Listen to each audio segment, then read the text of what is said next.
Three, two, one, zero. Ignition. Variety is the spice of life and the source of great knowledge base.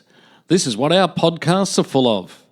Our pods will help you become more informed, entertained, culturally aware, invigorated, astonishingly good-looking, and the person that everyone would like to be. You can be ever held in awe simply by listening to universalexports.co.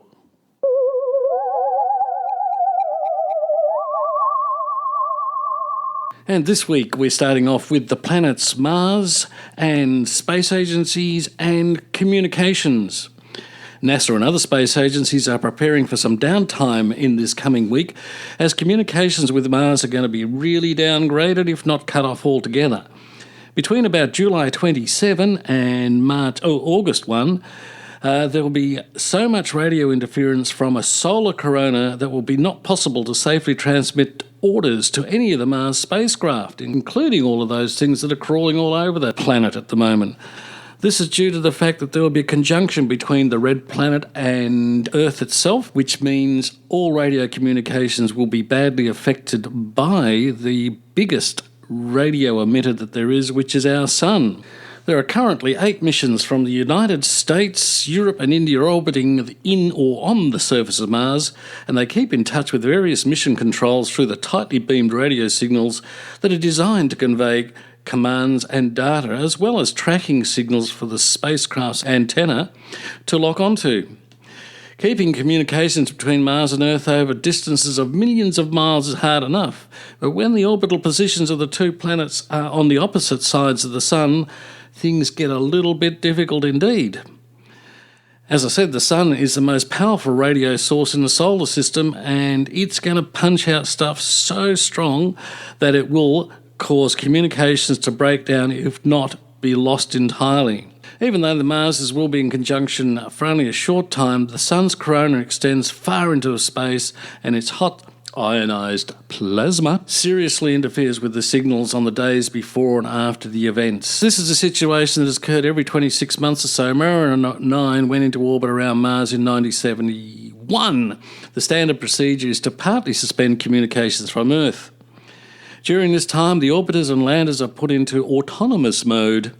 Autonomous, that is, carrying out just their basic stuff while sending telemetry data and status reports back to Earth. Down on Earth, Mission Control plays it very safe by not sending any commands that might be misinterpreted by the spacecraft computers and cause it to do something really wild, like drive off a cliff or shut down its power system. So really important that they don't send any signals that could be misinterpreted. So there you are. Between the July 27th and August 1, maybe a bit more before, a bit more after, things aren't looking good with communications with the red planet and things circling around it. Here's a little bit of information that's known as Zipf's law. Zipf's law is ZIPF's law. You'll need to look that up because it's too long for me to explain. That relates to the popularity of words that are used in the English language. And I can give you those words in their order. From the top, we have the, then of, then to, and then a, in, is, that, it, for, you, was, with, on, as, have, but, be, they. Okay, that's all very interesting, you say, but what about the next interesting thing? And that is the second most popular word, which in this case is of. The was the first, of is the second. It appears half as often as the first word. The third word, to, it appears 1/3 as often as the first most popular word. And so on, the next one appears 1/4 of the time, the next one 1/5 of the time, next one 1/6 of the time. If you draw that on a graph, that's almost a diagonal graph. The interesting thing about this is it doesn't matter what language you are speaking. Every language in the world conforms to this situation. Really rather scary and mysterious. So that's Zipf's law, and I urge you to look it up.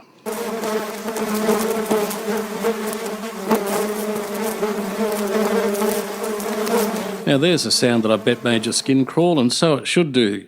That's the sound of 20 million mosquitoes. The difference with these mosquitoes are these 20 million mosquitoes are sterile male mosquitoes. They got released across 2 neighbourhoods in Fresno County, California. This is the largest mosquito study ever conducted in the US with the aim of curbing the population of the disease-carrying insect. The initiative was set out to develop a way to combat the scourge of this disease that mosquitoes spread around the whole world. The idea was to utilise the sterile insect technique, SIT, to release a volume of sterile insects into the wild and ultimately reduce local insect populations. This technique has been deployed many times over the world over the last 50 years, eradicating problem insects such as the screwworm fly in the US, the Mexican fruit fly in North Mexico.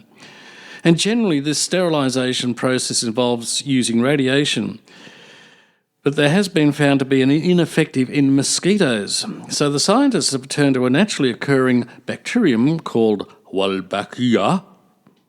Bet you can't say that backwards, Wolbachia. Researchers found that male mosquitoes infected with this bacteria become sterile. Infected male mosquitoes will still naturally mate with the females, but the resulting eggs will not hatch. The idea is that a large-scale release of the Wolbachia-infected male mosquitoes should decimate the local mosquito population in a short period of time. Male mosquitoes are non-biting, so don't be concerned. They're not coming out to get you, even though they've released 20 million of them. Also, as the process involves utilising the natural bacterium, there is no genetic modification necessary. This keeps the technique from entering into those ethical debates currently surrounding broad releases of genetically modified organisms into the environment. In this case, the company will release 1 million mosquitoes per week over 20 weeks across 2 neighbourhoods. This large field study is just the first of several planned, with another one planned to be rolled out in Australia later in the year in conjunction with CSIRO, that's the Australian Commonwealth Scientific Research Organisation.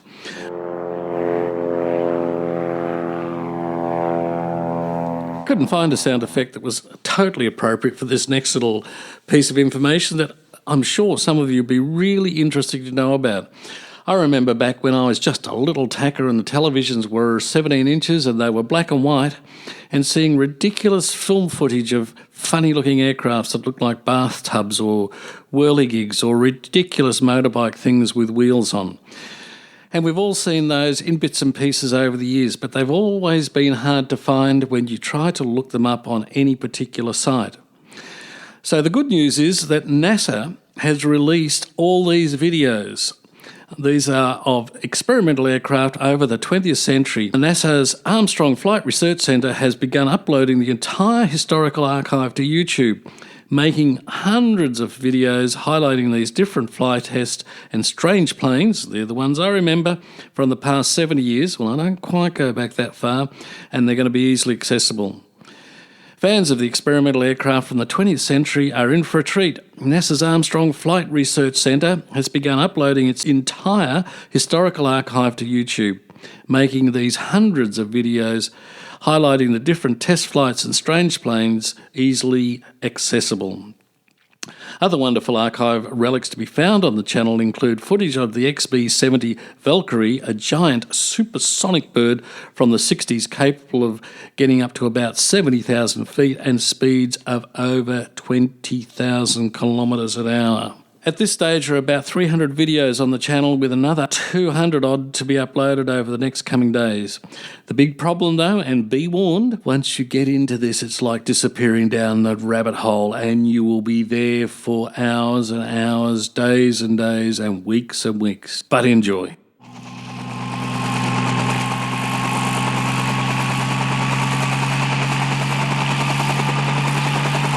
Yep. That's a very large, slow and sluggish drone, but it helps introduce the next piece of information which I find really exciting. A holding company of Google known as Project Wing has set up a test flight in Canberra, a semi-rural residential development south of Queanbeyan in New South Wales. The whole idea of this is to try out for Google drone deliveries. Project Wing drones could deliver packages of 1.5 Ks And the new drone uses 12 hover motors, a wing and 2 propulsion motors, enabling it to fly as a multi-rotorcopter as well as a fixed-wing aircraft as circumstances require. Project Wing, as some of you may have seen on one of the ABC channels a month or two ago, had already delivered a test package in Australia, a bar of cherry-ripe chocolate, as a matter of fact. The new drone design is larger and uses more motors than the model that made that delivery. Residents of Fernley Park, where this has taken place, have the opportunity to participate in the trial and receive drone delivery packages. And of course, CASA, the Civil Aviation Safety Authority, has approved the trial. That's pretty important.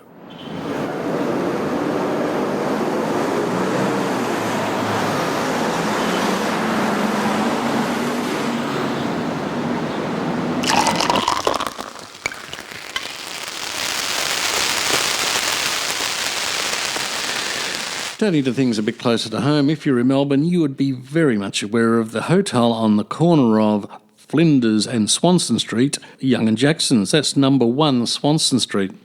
Got to recommend it to you. This is just a lovely place to be, particularly on a Friday afternoon. Everybody is scurrying home, trying to get on the train.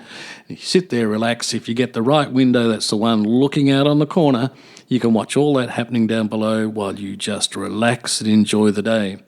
But just a little bit of history behind that. Originally, the site was purchased in 1837 by John Batman. The Princess Bridge Hotel opened there on the 1st of July 1861, and the hotel was renamed Young and Jackson's after the Irish diggers who took it over in 1875, Henry Figsby Young and Thomas Joshuason. The hotel is an amalgamation of 5 separate buildings of 2 and 3 stories, with the original 1853 bluestone building designed as a 3-story residence with a butcher's shop on the ground floor.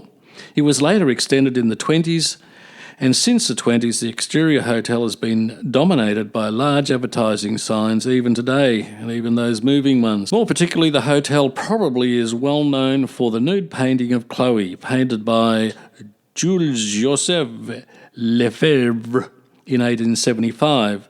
The painting is oil on canvas. It was originally purchased for the sum of 850 guineas. After being hung in the National Gallery of Victoria for 3 weeks in 1883, it was withdrawn from exhibition because of the uproar created especially by, you'll never guess it, Presbyterian Assembly.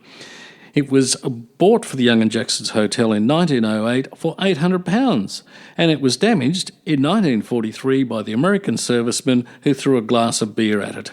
Worth going along, take the time, and you'll enjoy every moment. UniversalExports.co. What you learn, you can use. One of the things you might be able to use is that if you want to ask someone a favour, ask them from their right ear. It is a proven scientific fact, and hear me out, that you'll get a much more positive response if you speak to someone into their right ear rather than their left ear if you're seeking a favour.